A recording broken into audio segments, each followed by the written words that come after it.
Shake it like that. Don't mind getting hurt. You stuck at home and you feel too safe, and you wanna get shaved. Let's get shaved. With Coach. That burns. This episode is brought to you by Jolly Gear, where fun meets functional and through hiker flair meets serious performance. Need protection from the sun? Technical fabrics that keep you moving without overheating? Jolly Gear's Triple Crown button down is a sun shirt hybrid masterpiece. Hoods with ventilation, thumb holes for extra coverage, chest zip pockets, breathable fabrics, and UPF protection so your skin stays protected mile after mile. Now I have 12 of these shirts, long sleeve and short sleeve. I love them. And Jolly puts out new designs every year and I can't help it. I collect them like trading cards. And let's be honest, too many sun shirts make you look like a divorced geography teacher on a field trip. Well, not Jolly Gear. And Jolly's always innovating too. New products, new fabrics. He's even got a hiking dress for those of us who want a little extra freedom and versatility. He's got flip-flopper sun sleeves that turn any short sleeve into full sun armor, neck gaiters, and hats perfect for hiking. This isn't just style. It's function that backs you up on every ridgeline, canyon bottom, and hot gravel road you tackle. And Jolly is giving Chafed Outdoors listeners 15% off with code CHAFED. That's CHAFED. So if you're headed out for long days, long miles, or just want gear that feels good and performs, head over to jollygear.com. Up your comfort, up your protection, and do it with style. Today's episode is also brought to you by Trekker Joe's, gear I've used on every backpacking trip in the last 4 years. His shoulder strap pocket lives on my pack. Phone, snacks, headlamp, lighter, money, all right there. No more stopping, dropping the pack, and immediately forgetting why I stopped in the first place. I also use his shoulder strap water bottle holder. You only have to use one hand to get the water bottle in and out. It makes it easier to drink water while hiking without doing the whole awkward reach around thing or asking someone else to grab it for me. I stay hydrated and keep my dignity.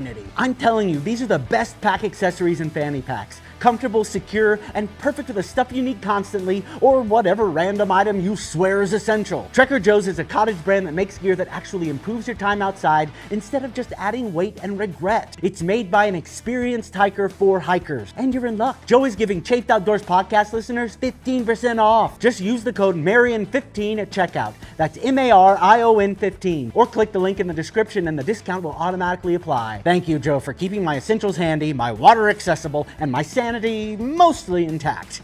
All right, let's start this episode of Chafed Outdoors. Well, shall we get chafed? Oh, we can. Are we recording? Getting chafy with it. Getting chafy. Yeah. Let's talk about chafe, baby. Let's talk about you. I like you being chafed and I cannot lie. Oh my God. It's probably really loud on there, huh? Good. Hello, Let it hello. be. I wish you were recording. I am. Oh, shit. Oh, hey. Hi there. Hi there. I like to, always be recording. Oh, that's it. That's what they say. ABR. ABR. Those are the letters. Those yeah. are. Absolutely. Hey, I'm Peebs, the peanut butter prophet. And I'm Coach, the coach. That's Prophet. the coach prophet. The guy in those videos. That's right. Yeah, you are. Yeah, I am. How have the videos been going? Pretty good. I'm doing more lately. Instead of one a week, I'm doing 2 a week. That's pretty exciting. Yeah. Yeah. It's helping. Yep, I'm going to have a little vocal fry probably at the beginning of this because I am just starting my coffee for the morning. I'm exhausted. Yeah, it's going to be great. We record these in the morning time. We sure do. Before work. I'm an aspiring morning person, which is, they say surround yourself with people who, inspire you to be the person that you want to be. You're a morning person. I'm a morning person, usually. Aspirational over here. Lately, I've been, doing my insomnia bit where I wake up at 2 a.m. and then fall back to sleep at like 5. Mm-hmm. So then when I've set an alarm for 6:30 on the weekdays so I can get up and help the kids get to the bus. But like yesterday, I slept until 7. It was weird. It was very 7. Weird. Yeah, Okay. Wow. I felt like I lost my day. That's wild. Yeah, that's the thing is I'm not a morning person, but I hate waking up late. Yeah. I hate it. I feel like I've missed the day, like the flow's already off. Mm-hmm. That circadian rhythm, man. I need the sun. I like to be up, backpacking especially. Oh, yeah. When it's dark. Mm-hmm. I like being the first one up. If I'm with a group, make my coffee, drink it by myself. Yeah. There's just something about that. Yeah. Feeling. I'm like that when I guide. I will get up at 4 o'clock if it means I can have 30 minutes of quiet coffee time to myself and have in fact done that. But yeah, I feel on the quiet coffee front, I have to be the first one out of bed or out of my tent. I don't know what that's about.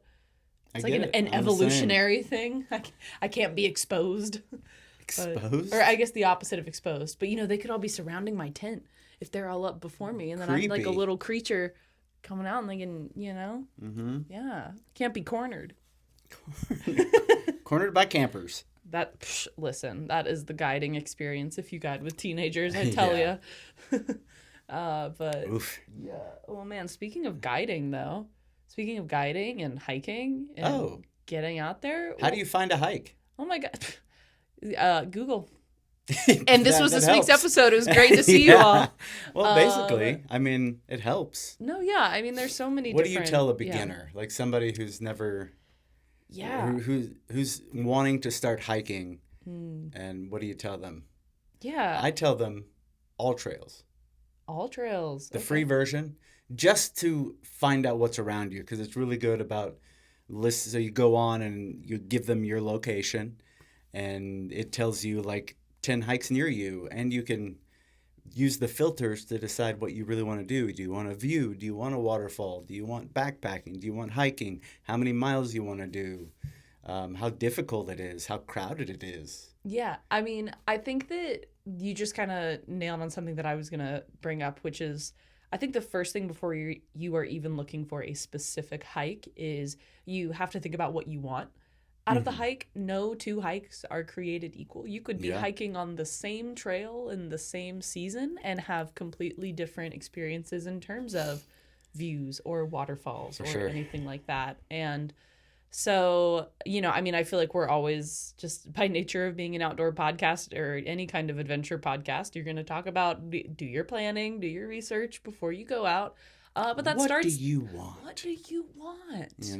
Yeah, what do you want? And that's why I like the ultras to begin with. Yeah. Like, I don't use that as the map or even as the guide. No. I just use that to get ideas for a hike, and then I run over to Google. I'm the same. I will use AllTrails kind of as an inspiration. Well, I think, it depends. If I'm going somewhere for the first time, let's say, for example, I'm going to Big Bend National Park, and it's a huge park, and there's kind of these 3 distinct areas of the park that all have their different trail systems. They're all they're a significant drive away from each other. Even though they're all in the boundaries of the park, I didn't really know where to begin. I'm not from that area. I don't know those environments very well. Right. So I was like, okay, let's just pull up ye old AllTrails and see what we're working with. Also read the comments on each hike. Oh, that's helpful. Yeah, the comments are good, especially in terms of things like, water sources, or if there's blowdowns, something's actually impassable. Those are really good. Or this said there was a view, but there was no view. You know what? Can I tell you something? Yeah. I'll still go even if people say there's no view, because I think a view is in the eye of the beholder. And my hot take, Coach, let me tell you about something that really, really chaps my ass, really chafes it, if you will, is people that say the Appalachian Trail has no views. Oh, me too. Shut up. There are definitely views on the Appalachian Trail. Well, here's my thing. Okay, grand sweeping vistas, that's a view. Yeah, for sure. And they're beautiful. And as a born and raised East Coaster, the first time I went to the Sierras, I was gobsmacked. It's a very different thing. It's unreal. It's beautiful. It's gorgeous. We don't have that here. I'm not saying we do.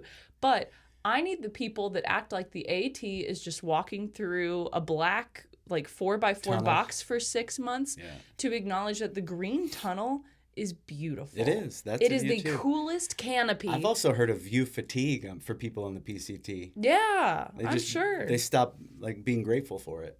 Yeah. It's like, I see this every day. What's the point? I'm just going to hike. Yeah. So don't come at me with but the AT is I will talk your ear off about the green tunnel and the magic of the canopy, and you will regret you even brought it up. So that's why if someone on AllTrails says there's not a view, I almost then am more determined to go and get a view. But there are also some amazing views. Yes. Especially in Virginia. Yes. You know, around here. Right around here in Marion, Virginia. Woohoo. So come on down. Yeah. So AllTrails to get ideas, to get an idea of what's around you. Yeah. Absolutely. Then there are guides that you can find on Google. Blogs. Yeah. One of my favorite is Into the Outback. It's a good one. Section Hiker is another good one. Mm-hmm. And those just came from Backpacking Guide Grayson Highlands or Backpacking Guide The Triple Crown on Google. And those show up and they give you a detailed trip itinerary, really. Yeah. And a thing that's cool is, I mean, hey, anybody can put anything on the internet. So that means there's tons of resources for people. But the bad thing is anybody can kind of put anything on the internet. So take what you read with a grain of salt, you know? That again is just, a step in the process. Yeah, absolutely. I don't think you should go on a hike just having looked at one resource. And something with the park too, with Big Bend, for example, or any national park, right? Like All Trails is a great place to go, but I mean, anytime that you're somewhere like a state park, like a forest with a visitor center, especially a national park, go in and talk to the rangers. Yeah. Talk to locals, talk to the rangers. Talk to the locals, talk to the rangers. It's a great way to see some really cool stuff that maybe is a little more off the beaten path, if that's what you want. Some people go to a national park and they want to see the big ticket hike, but if you're just more about hanging out in that general environment, in that landscape, you can go up to a ranger and say, hey, listen, here's my, I guess, I would say. Here's what I'm looking for. I guess my tip for how to approach a ranger to get a meaningful, accurate, tailored hike for you is let them know what your actual ability is. And this, I think, can be hard for some people, me included, to actually acknowledge where you're at. Start with a little small talk first. Get them jolly and happy. Butter them up. Yeah, but then, just say I'm a really experienced. So, for example, for me, I would probably say I'm a really experienced hiker. So I can handle some rougher terrain. And it also just depends on the park. Something like Big Bend, I wanted them to know that I had backcountry experience because it's so exposed. It gets dangerous out there if you stay out for too long or something goes wrong. So, I was just like, hey, I'm pretty experienced, but, I'm just looking for something a little more off the beaten path. I don't mind a big climb if it means I can see some views. Just kind of letting them know what we were saying, what your priorities in the hike are. And then their job is to know that park way better than you ever will. Yes. And so let them do their job and thank them and take their advice and be excited. Also be aware that what is easy or difficult to them may not be easy or difficult to you. Yes. So again, it's just another resource. Mm-hmm. Absolutely. That you are aware of. Mm-hmm. I also like to go to the local outfitter. Yeah. Ask the outfitter That's employees. A great call. Maybe there's a hiker in there who you spark up a conversation with who's local and knows all the great hikes. Yeah. That's a good one. I mean, people are always going to be the best resource, turns out. People. Mm-hmm. People who need people, turns out. And then maps. Yeah, maps. Oh, man. I love a map. What are some of your favorite online map resources? So I,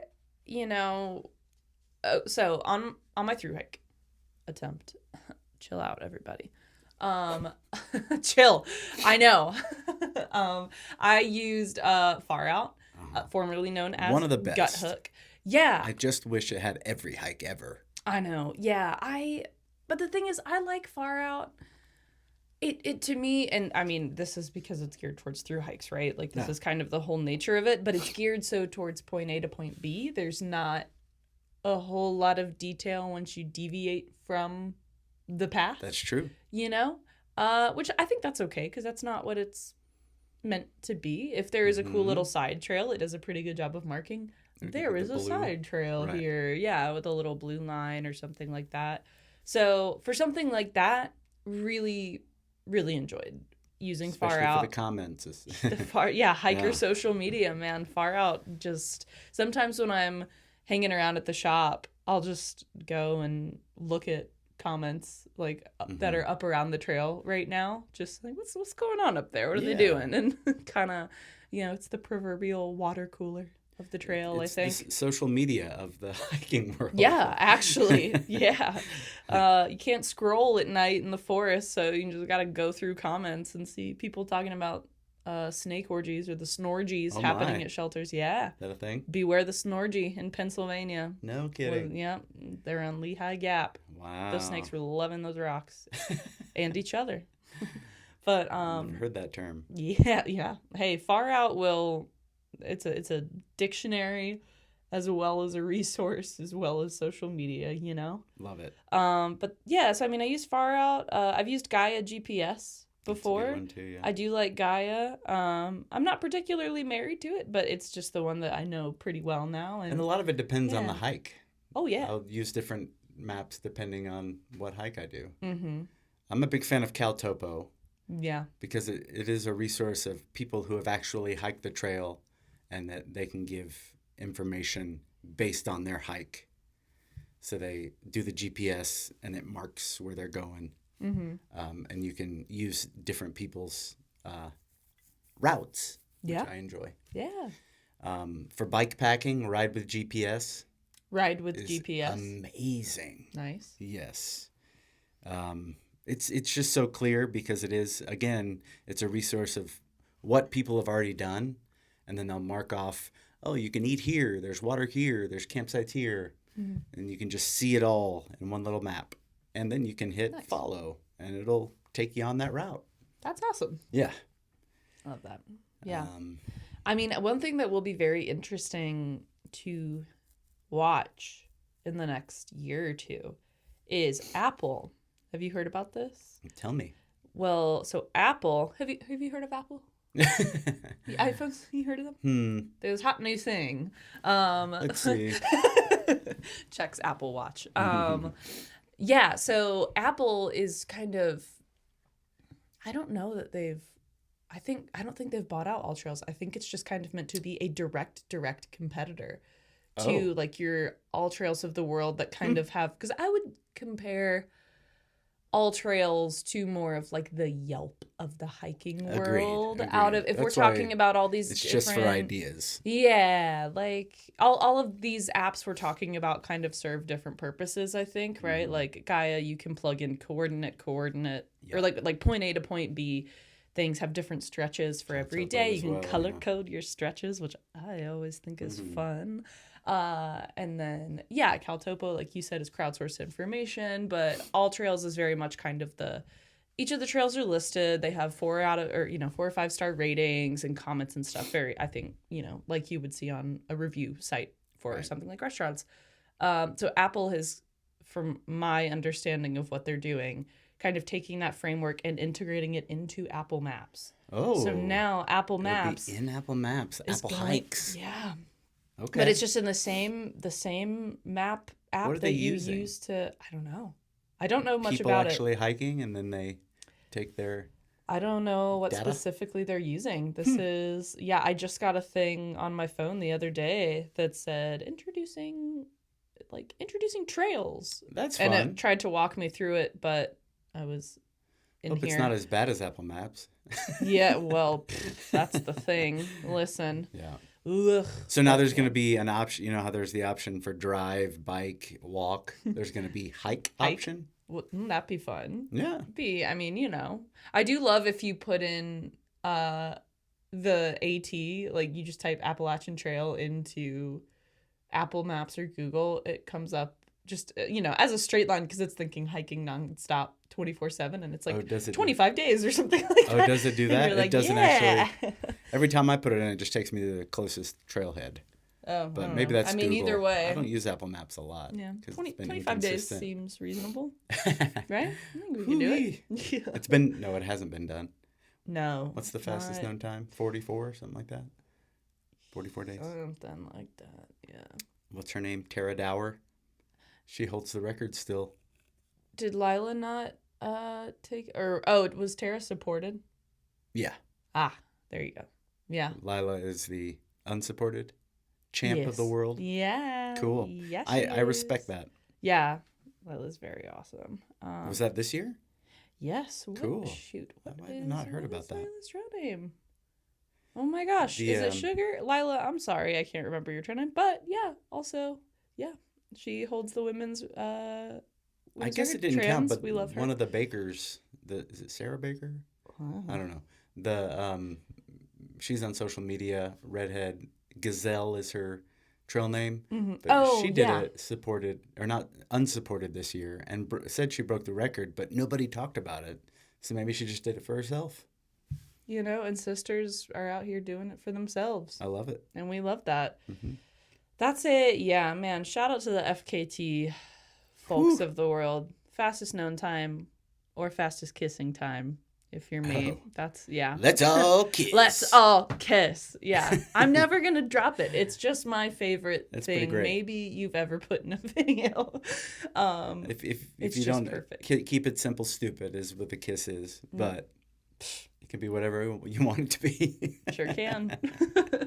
But yeah, okay, so the Apple Maps thing will be interesting Yeah. to watch this space. We'll see how it develops. And Did they mention when that'd be coming out? I mean, it was when I opened, because I do not use Apple Maps as my primary navigation. Get out of here. What do you keep think trying I to, am? but Nah. it messes me up. No. They're all terrible at this point. I've not, like, Google messes with me. It gets all turned around and annoying. Google bought Waze, so, Waze? Waze is, well, I would say was a good one. It uses, like, traffic data and things like that based on drivers that are around you. Oh, interesting. You could have a fun little car guy. They had celebrities that would come do the instruction. Wow. So I first found out about Waze when Stephen Colbert did a navigation thing for it like 10 years Interesting. ago. I had no idea. Yeah, but Google bought it, so Yeah. who even cares anymore, right? But yeah, no, I for some reason had accidentally pulled up Apple Maps the other day, and a thing came up that said introducing trails. Okay. And That I'd read about it a that means it while started. ago. Yeah, it started, Okay. but I'd read about it a while ago. I think it must have just launched or something. We got to check that out. Your fancy schmancy new phone over there, brother. I'm sure it's got it on Well, there. we're using it to film this right now. We Get sure really are. yeah. And even behind the scene bonus features even. But yeah, so I think that'll be interesting. So you've been thinking about your hikes for next year. Yeah. How did you go about finding those hikes? Oh man, what a great question. I guess so I can kind of walk through. Yeah, I mean, I don't know that I can distill it because I just have to go through and kind of share my step by step. I guess that's distilling. Yeah. I don't know. Okay, so here's how I look at my hikes for a following season, right? We're filming this mid-November. That's kind of about the time that I make a switch. Usually it's a little earlier, but in the fall, I make a switch from guiding and outdoor seasonal work to seasonal retail work. That is a great way when people ask me, like, how do you afford to, be outside for so much of the summer and the spring? If you're okay being a little nomadic and just making not a lot of money, but to then get to hike a lot, a great balance is guiding in the season, and then during the off season, find an outdoor retail shop to work in for the holidays.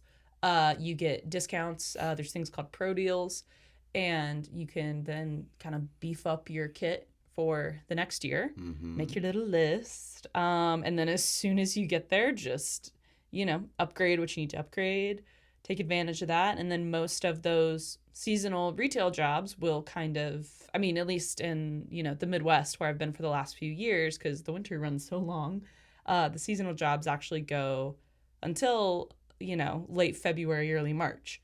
And so then it's time to start gearing up for the season. Like doing my any recertifications I have to do, anything like that. So that's kind of my general time frame that I work off of in my life at this moment in time. This is like my 4th or 5th year doing that. And so with that in mind, I know that kind of my season begins late April, early May is when I can reasonably start thinking about doing some hiking. Within that, I think about the jobs that I have lined up. So I know that I have some in California in June. And then I know I will probably have some in North Carolina later in the summer. And so those are kind of my framework, right? Like where do you have to be and when? And that can also just go towards, like I have to be back at work on Monday. It doesn't have to be like you're taking 4 months to travel the country in between gigs. It can just be as simple as, okay, it's a long weekend. We can come back, Tuesday morning, and I'll shower really quick and go to work and just be tired, like a true weekend warrior vibes of just showing up at 4 a.m. the morning you have to go to work. Or, like whatever your time frame is, figure that out. Think about those things. Like, am I going to get caught in morning rush hour traffic if I'm doing that thing where I come back in the morning, I have to show up to work? Am I going to have time to shower? Am I going to be too tired? Like, is it reasonable? I mean, is it worth it? Yeah. Yeah, like when I worked a desk job, I didn't care if I showed up with half a brain cell. I could fake my way through one work day and pretend to look busy, know? But if you're working with kiddos. Well, I mean, when I worked at restaurants, I gave up on that really fast. Oh, I never slept really fast. No, I mean, I never slept, but like you're waking up at 6 a.m. in the forest, driving 5 hours back, and then your night shift starts and you're working until 2 a.m. That became type 3 fun. That's tough. For me. I was like, I'd rather have one last night in the backcountry. Let's be on my feet again. Yeah, like that quickly becomes a long day. And have to multitask. So No.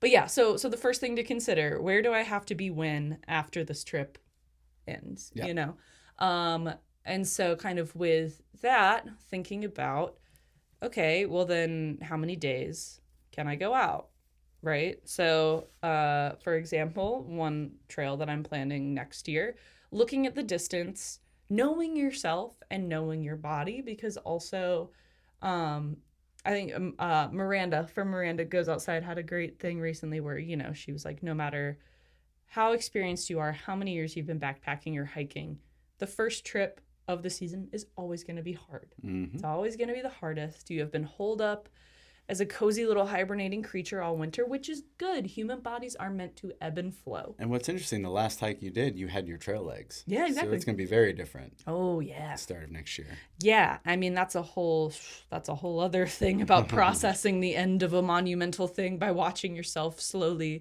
get out of shape into your winter hibernating body. But yeah, I very much appreciate the seasons my body goes through. And so, but yeah, that means that the first trip is always a little harder. At the end of, my time on the AT, I was doing 25 miles a day pretty comfortably. Oof. That's not what I'm going to do when I go out for the first time next June. And so just I think so much of good trip planning is just being super honest with yourself. Yeah. And that's a pitfall that we all fall into. But so that's something, right? And you can always adapt once you get out there. Oh, for sure. Yeah. Yeah. If you're better to be ahead of schedule than behind for stress, but also then let's say that you bang out 11 miles in, 5 or 6 hours, even though you thought it would take you longer.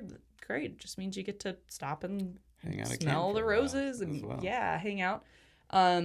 So yeah, I mean, think about your bucket list, right? So this hike is one that I only found out about recently, but I pretty quickly after I got injured on the AT knew I was going to give myself at least a year break before I tried again. Because I want to really make sure everything in my knees is healed properly before I go back out there. Did you hear about this hike from a friend, from online? Oh, yeah. I actually found out about this one from a friend that did it. Oh. Yeah, it's even better. Super, yeah. Great resource. Yeah, word of mouth, always going to be my preferred way of learning any information. Yeah, just the community building aspect is something that I really value about hiking and the outdoor community in general. Shared experiences, all about it. Is this hike on Far Out? Yeah, I don't think this one is. I think it's one of the few I'm looking at next year. At least not yet. Not yet. They're always growing. They are. Yeah. I'm kind of surprised, honestly. Yeah. But yeah, so that's one step. It's just what do you want to do? When? Where do you want to go? Do you have the time for it? And so this one is about 40 miles, give or take. And so, okay, I know I can do 40 miles in 3 or 4 days, but is that Is that fun? Like, maybe not. If I'm somewhere, this one... Depending on how difficult it is, yeah. Yeah, and the environment. Like, this one goes along a lot of coastline. Ooh. And so do I want to go down and swim in the ocean during the middle of the day? Yeah. You want to lollygag a little more. I want to lollygag. There was a hiker who came in the other day, and I was like, how's your hike been? You know, when did you start? And they started a while ago. I would say they're taking slightly longer than the average through hiker, but by design. And she was like, man, we've been dillying a lot of dallies. We've been gagging a lot of lollies. And I was like, yeah, that's my kind of, yeah. Give me dillying a lot of dallies. Gagging a lot of lollies. If you're hiking in Southwest That's another Virginia and your t-shirt. body feels like a science experiment gone wrong, the Marion Hiker Hostel is here for you. We get hikers. We are hikers. We've got bunks if you're feeling social, private rooms if you're overstimulated, and a whole private apartment if you've decided emotionally you are no longer a hostel person. We've got hot showers, a bath with Epsom salts, laundry, and boo warmers, because putting on cold wet shoes is how villains are made. We've got a hiker box so you can finally ditch the thing you panic packed in Georgia, and free coffee, which, let's be honest, is medical care after 500 miles on the Appalachian Trail. Want to go slack packing? Need a shuttle? We can make it happen. No judgment, zero chafe. So if you're rolling through Marion, Virginia, or hiking the Appalachian Trail, stay at the Marion Hiker Hostel, a place where you can heal physically and spiritually. Get clean, stay warm, and for the love of your thighs, stay merry. So yeah, I do kind of that too.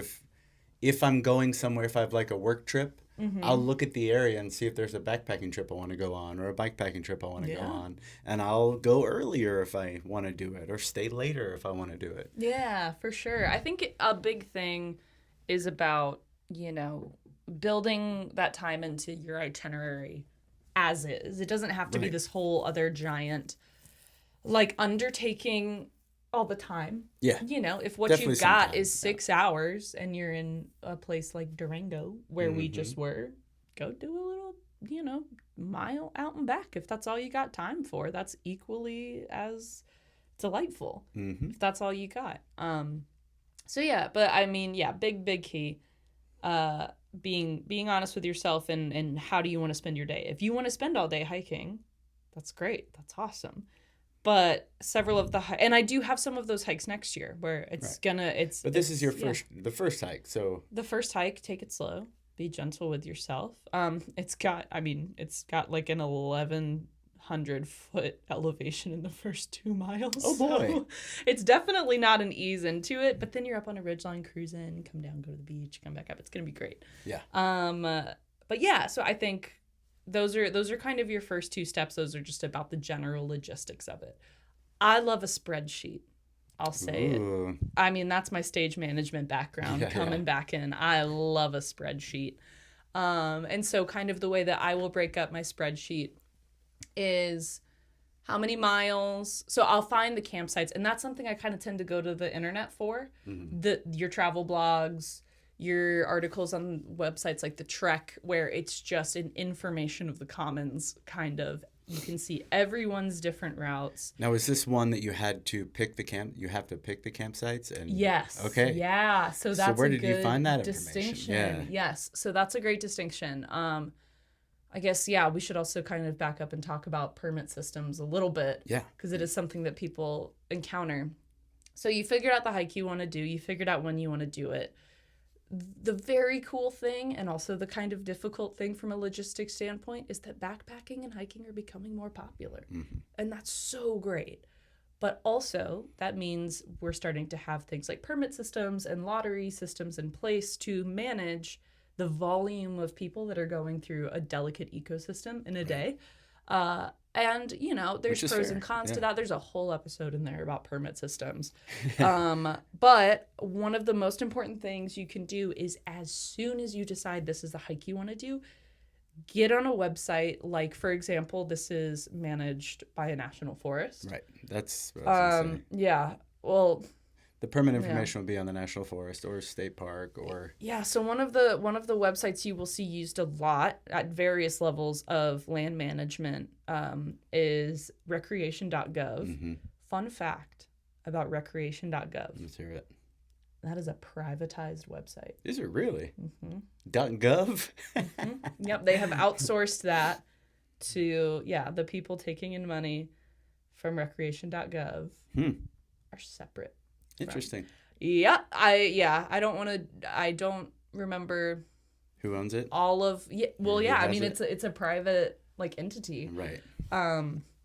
But yeah, I hate to break it to you because there's not really a way to circumvent it if you want to legally, responsibly go out there. But that is so something like recreation.gov, the ticket master of the outdoor world. You gotta be up at, so for example, the permits for this hike that I want to do, it's on an island, so it is super limited capacity. Right. That means, and it goes up at 12 o'clock, like midnight Pacific time. Is this a lottery? No. Okay, well This one is not a lottery. But you go up at fast. 12 o'clock, like midnight Pacific time, which means I'm going to be up at 2:30 my time, just sitting and refreshing and refreshing and refreshing. Some of them do have lotteries. It is so like a you can Ticketmaster. enter. It's truly like Ticketmaster. Some of them you can get early access. So for example, folks that are looking at doing the PCT next year, that first wave of lottery stuff went through where it's basically early access. How do you get early access? I don't remember. Okay. I don't know. I lucked my way stupidly into a PCT section, like a PCT permit, a few years ago. Because theirs specifically, it's if you're hiking over 700 miles on the PCT, you have to have the PCT through hiker permit. But then what's great about that is it covers you the entire way. I think the entire way. There might be one or two where you have to get a separate one. If you're doing just a section, are there multiple permits you have to get? If you're doing just a section, at least of a few years ago when I did this, you have to get like the individual permits for the national forests you're going through. So it becomes a bit of a pain. Okay. But yeah, I mean, if you can't get them in time, it's always worth checking in.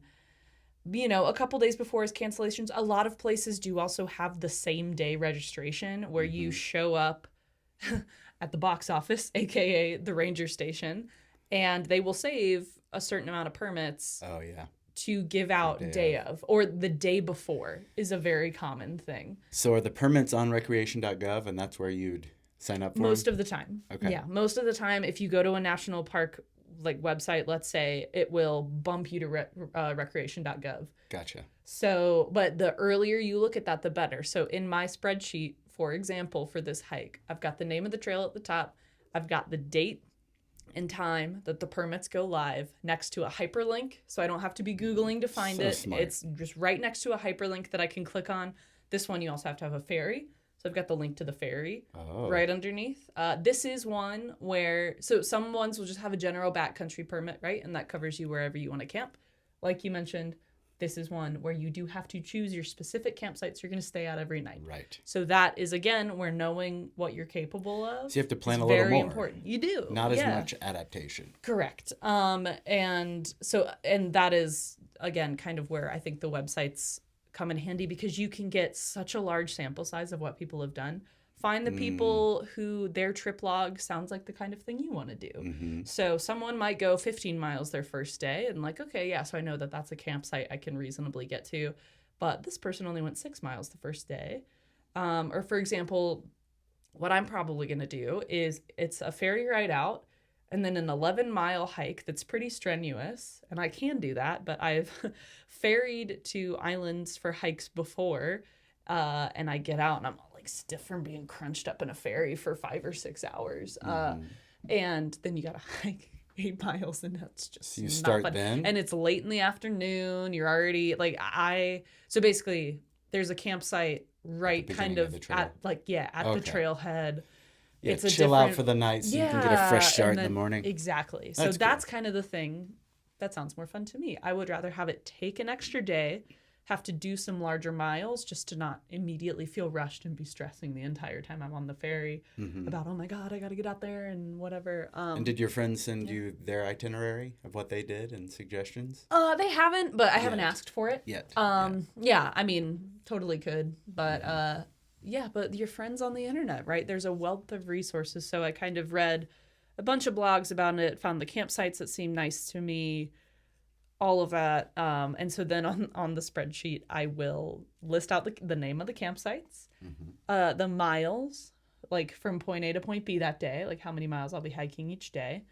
And if there's any little notes, right? So for example, like if there's one where it's like side trail to the summit this day for lunch, just little things where if I end up not doing it, it's totally fine, but I don't want to forget. But they're options. Yeah, I don't want to forget that like this is the day to do it. And then the very last thing that I will do is then work backwards with dates of, okay, so I know I have to be somewhere on the 12th. I want to give myself the 11th to rest, which means I'm taking the ferry out on the 10th and then go back this way. So that's kind of my general framework. Nice. Is I will, like I said, links to any permits I know that I'll need with the dates I need to do them, set a reminder in my calendar. I set a lot of reminders in my calendar because I just know I will keep forgetting. And then, date, name of where I'm potentially going to stay or in a place where I have to commit to a campsite, specifically where I'm going to stay, and then mileage. And that's kind of it. Cool. And that lives there until I'm ready to book my permits. Very nice. So that's kind of my general framework for it. I do it all again with the next one. So I'm going to talk about bike packing, planning my bike packing trips. I get a lot of my ideas for my bike packing trips from bikepacking.com. Sure. Because they actually have the routes on there. They've got a big map, multi-day bike packing and single night bike packing. And it's awesome guide, ideas, what to expect, and then a map that links to Ride with GPS. So I'll click that link, and usually it has a lot of, the things to do and the water sources on there. But if you also go separately to Ride with GPS, you can search that bike packing trip, and you'll get like 10 other people's versions with their little, because you can add the icons in there for restaurants and things to do. So I will write down everything on a separate piece of paper and then create my own map and put the icons I want in there.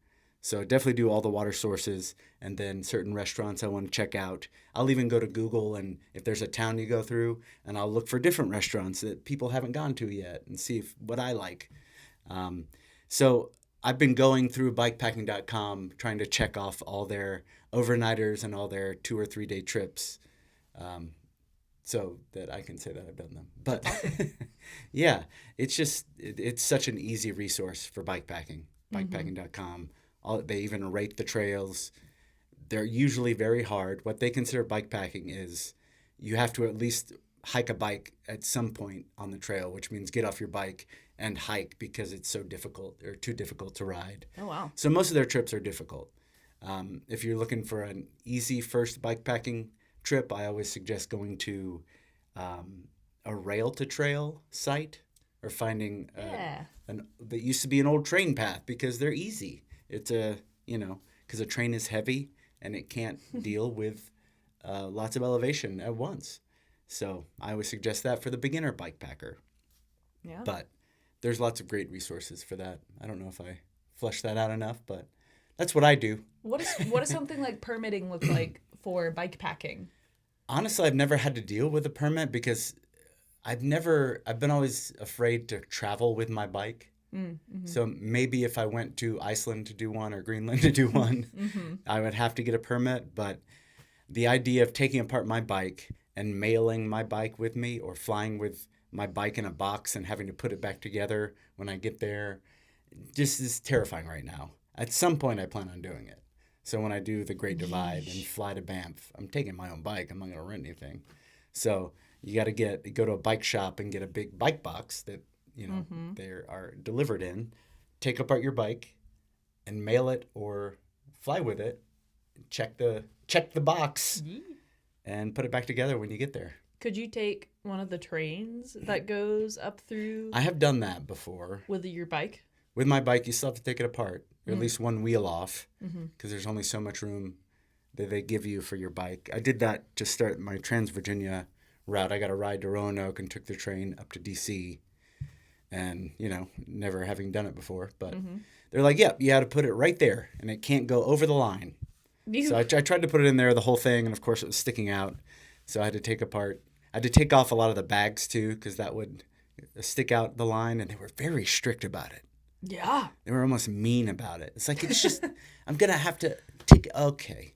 So I ended up taking apart my bike. And then the last half an hour I spent putting my bike together on the train because I was going to ride it off and start. So, yeah, you know, there's a lot of things you have to do in order to have fun bike packing. Yeah. And one of those things is knowing how to work on a bike. And they're not easy. What's the, what are, I know close to nothing about bike maintenance. So what are the kinds of things when you're thinking about working on your bike in the field? Does that change depending on the trail that you're going on? Is it generally pretty consistent? It's pretty consistent. I mean, you have to have stuff to fix a flat tire. Mm-hmm. I've somehow managed to only have one flat tire in the many bikepacking trips I've gone on. But my tires are tubeless, which means you put a little liquid in there that seams it up. So if it does get a hole, sometimes it'll cover it up by itself and you don't have to worry about it. Oh, nice. You just have to fill it up. But I've also got these little rubber pieces that you stick in there and then fill up the tire. And I fixed my flat tire in like 20 minutes and off I went. But I also keep, a tool to keep screws and nuts and bolts tightened. It's very important. You don't want anything falling off. On my Trans-Virginia bike route, I did lose my, there's a piece that holds all the gearing together, and that split. So I had to come up with a fix, and somehow I managed to use like duct tape and stuff to stick it back in and make it work for the rest of the route. I only had one gear for the rest of the route. Nice. Uh-huh. Which gear? It's a 21 speed. I don't remember which one, but it was very difficult. So there's a lot of walking. Yeah. Yeah. I mean, I had way too many. I don't need that much. For sure. But yeah, that was an exciting time. Mm-hmm. And I had no service, so I couldn't like Google how to fix this thing or watch a YouTube video. I just had to sit there and look at my bike and figure it out. Yeah. Hey, and there's something to be said for, I mean, we just did an episode on Type 2 fun. There is something about that not even that you've ill prepared or anything, but just that you're out there, maybe you're missing the thing that would make this so much easier or whatever, and you're like, I gotta figure it out. I gotta get up somehow, and that is, you will learn under pressure. Oh, yeah. It felt so good to figure it out. I just thought I was going to have to walk my bike into town and get a ride home. No. I was like, I'm not doing that. I'm going to fix this thing if I have to take apart my whole bike and figure out how this thing is built. Yeah.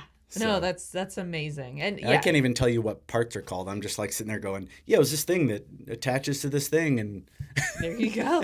Well, that's how much I know about it. And this is the thing, right? You can read as much as you want. You can watch as many YouTube tutorials as you want. But if, you got to be able to translate it to practical application. For a while there, when I was starting the shop, I was looking for a mechanic because we were going to have bikes here.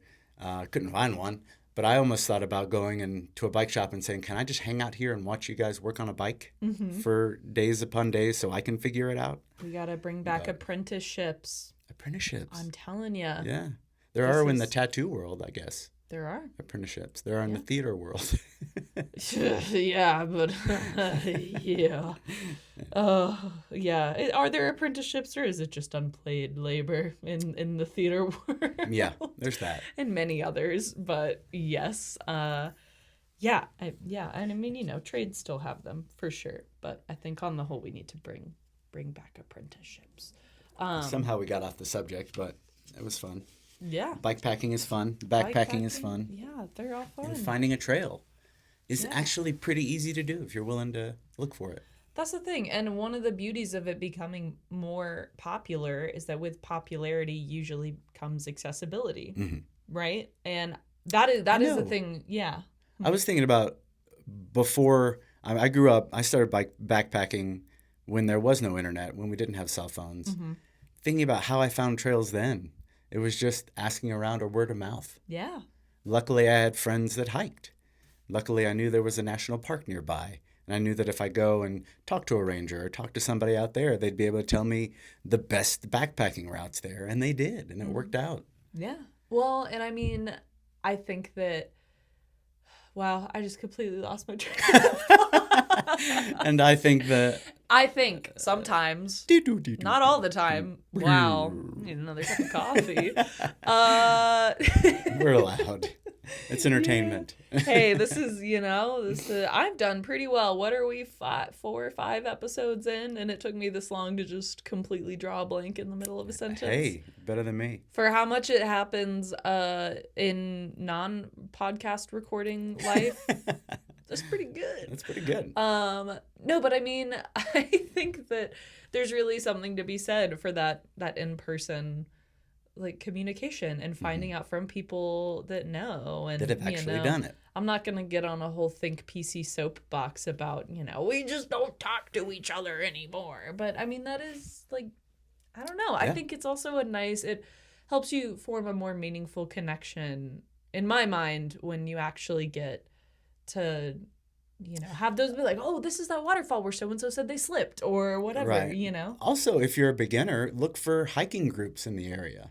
That's the best way to find hikes because you probably got somebody in charge who knows the hikes and you get to go with friends and meet other people to then go on other hikes with. Yep. And you know what? That brings it all back. I was going to mention if you're somewhere where you have the income to do so and you really want to up like your learning and everything like that, you can also, these are what guided trips are for. Oh, yes. And that might require some travel depending on where you are, but especially if you're going to an environment that's unfamiliar to you. Mm-hmm. That's a great idea. Consider a guided trip just for your first time. Can be pricey, but save up for it like any vacation. For sure. Yeah. And I mean... And a lot of times they'll rent you gear if you need it. Yeah, absolutely. And, I think that the guiding world, a blessing and a curse, right? If what makes you feel confident in getting outside for the first time is having a trained professional out there with you, mm-hmm. do it. Would you be willing to guide here? Yeah. Set you up some guides? Oh, yeah. I mean, I We started doing that at the beginning of this, but the guide person left, and I'm not a fan of guiding, so we stopped doing it. But I mean, and you know what? This is one of the reasons I actually do prefer guiding kids. Is kids, as you know, will just find your deepest insecurities and tap right into it. Ooh. And kids always, I don't know if you know more than you, even when they don't. But there's something really funny that happens where, in my experience of guiding teenagers for 4 seasons now, 3-4 seasons now, they come in all hot to trot with like, yeah, whatever, I've watched Survivor, I know what I'm going to do. Yeah. But inevitably you get out there and then they kind of do start clinging to you again. They get a little humble and start to respect you a little bit. Where are you going? They realize that you are what's going to get them home. Yeah. You are what's going to keep them safe. So they try and act all cool, but then if you start going off somewhere, they'll be like, well, wait, where are you? Wait, do I need to come with you? And you're like, no, I'm just going to piss. Like, it's fine. All just kids stay need that. Here. Yeah, like a cat that follows you into the bathroom, Yeah. It's like, just wait here, don't touch anything. But I do love, there was one trip I was leading where I think the kids didn't think I could hear them. And not that they were planning an escape, but they were just kind of like, I think we could get out of here without them. Yeah, I think we could do it. Just in a, I mean, at least as I read it, they were just hypothetically whatever. But hey, you know what? That means that I taught them well. If on day 5 of a trip they feel that they could get out of there with nothing but a map and compass, hey, I'd love to see you try. Yeah. Do it. Don't do it. Please don't. Learn how to use a compass. Map and compass. I mean, I love teaching a map and compass because I think it's a lost art. And not even is it an important survival skill. I mean, it can be for sure. Yeah. But it's just enrichment. It's fun. I like sitting down with a map and compass at lunch and looking at stuff. Yeah. But yeah, and I mean... And there are trails where you actually need them. Yeah, for sure. What's the one through Utah? I don't know. It's basically a trail without a trail. You kind of have to pick your route and use a compass to get through it. Oh, there's lots of those. It's a name. It's a name of somebody. Well, and there's some places, the two that come to mind for me are Badlands and Great Sand Dunes. Mm-hmm. And this is just being on the national park front. But they have a very open backcountry like permit system or like backcountry rules. Where for sand dunes, basically, it's you just have to get up and over the Great Sand Dune, which I've done that. That's hard. Oh, yeah. It is really hard. And you have to get up and over and then be like a certain amount of yards away, I think. And, you know, or like a certain amount of yards away or maybe out of sight from the sand dunes. And then same goes for some of the formations in Badlands. You have to go up and over. And then you kind of have free reign. Okay. Which is great. I love that. Yeah, it's great. But you can get lost that way. well, especially in Badlands. Yeah. Have you ever been there? No. Oh, man. It's so awesome. I'll have to check it out. It's fantastic. It's one of my favorite places. But, yeah, I mean, you're just kind of set loose. And it's important to, know how to, like, orient and find yourself, especially because it's just kind of, you go forever. It feels like you're on another planet. Do they warn hikers before you start? Oh, I You have can get never lost. been seriously talked to as much as when I was at Badlands. Okay, good. I mean, there's signs everywhere that Yeah. they straight up just say, "Don't die today." Don't Like, die today. okay, that's the plan. But I mean, Badlands also is one of those places where you've got really crazy temperature swings. It's one of those places that I love a sunrise hike in general, but I was done hiking for the day by 10:30. Yeah. Had to get out of there. And granted, I went in late August, which is not when you should maybe be going there if you can help it. But Hiking is definitely something where you got to leave your ego at home. yeah, seriously. We talk all about what to bring, but It's the people that get hurt that are their egos are just in the way. and that is something that will get you regardless of experience level. Yeah. Regardless of experience level, no one's safe No. from detrimental ego.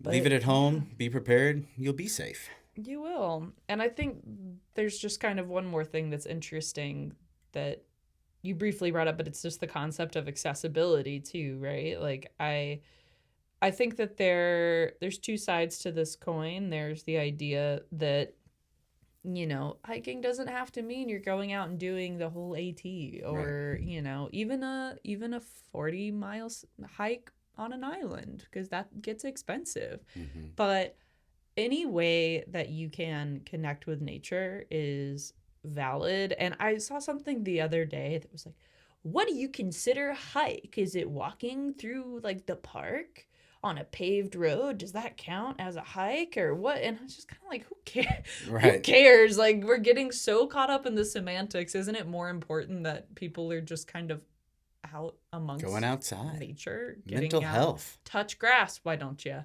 But I think I don't know. I kind of hate getting into the semantics of that, because the bottom line for me is if you're getting outside, that's what matters. Mm-hmm. I wish there was a more robust network of trails in this country that was accessible from like an ADA accessibility standpoint. I wish there was more of that. I think we're very, very slowly getting marginally better.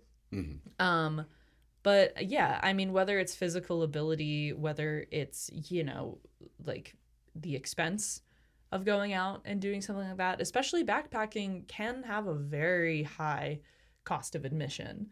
It doesn't have to. Right. And the first time, but once you have your gear, it's much cheaper. Right. Yeah. Yes. But, and I mean, there's so much here about the communities where developments have popped up and kind of intentionally separated them from access to nature. Oh, right. But we learned about that recently, didn't we? Yes, we did. But yeah, I mean, it's everything like that is systemic, right? Like, we're choking out natural spaces because that connection to nature is so important for humans. And if you take that away from people, I mean, I don't know. Join me on my soapbox here, I guess. But yeah, I mean, it's important. And one thing that it just like breaks my heart, and I try really hard to, help people with, is when, I've lived in cities and people say, oh, I just, there's no good hiking around here. It's like, okay, maybe there's not crazy mountainous traverses, but there's bird sanctuaries, there's parks. Mm-hmm. There's actually a through hike through New York City. Yeah, man. Yeah. Oh gosh, I wanna do it so bad. But yeah, I mean, I don't know. What we're saying is we strongly feel that everyone should go outside and go outside safely. And, there's plenty of resources to get you there. Yeah. And we'll help you. We'll help you out too. We're happy to help. Always. And you don't have to get chafed every time. No, not every time. Maybe never. No, yeah. But, Type 2 fun chafe. Chafing's in the heart is what we're saying. Chafing is in the heart. I hope you don't get chafed in the heart. I think that's where you then need a bypass surgery. I would say so. Yeah. That's where you get a little clogged. Yeah. A little chafe of the heart. Ooh. Yeah, let's avoid that by hiking. Chafe of the heart. I think we've reached our end. Oh, yeah. I can tell because we're singing chafe songs. I love a bookend with some songs, Oh, but hey, Chafed. I need somebody chafed.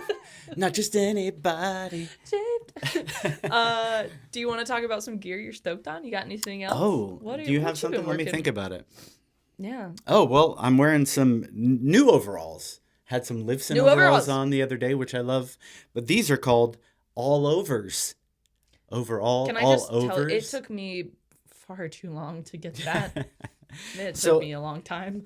They look really nice. Like I almost feel overdressed from what I usually wear, but they're stretchy. You can climb, you can bike. They're meant for movement. And they, I got my little, it's supposed to be a chapstick pocket, but I use it as my pin pocket because they're made in Colorado. Like you got to have chapstick in dry Colorado. Yeah. But I love these things. They're extremely comfortable and very light. Yeah. And instead of a buckle here, it's got a long zipper. So you just go over like that. Or if you got to use the bathroom quickly, meant for women, you just pull the flap over and sit down. Mm-hmm. Yeah, there you go. Yeah. I'm a big fan of these. And we're going to start selling them here in the shop. Yeah. Oh, that's exciting. And you know what happens to stuff that gets sold in the shop? It also gets sold online. Oh, yes. You can also buy it online. MarionOutdoors.com. Marion Outdoors. What are you chafed about? What are you I'm not stoked about? I hope I'm not chafed by any of the gear we talk about here. This is an oldie but a goodie if we're talking about like apparel for folks that squat when they pee. It's definitely worth looking into the pants by Nara, formerly known as She Fly. I love that they swapped that out to make it a little more inclusive.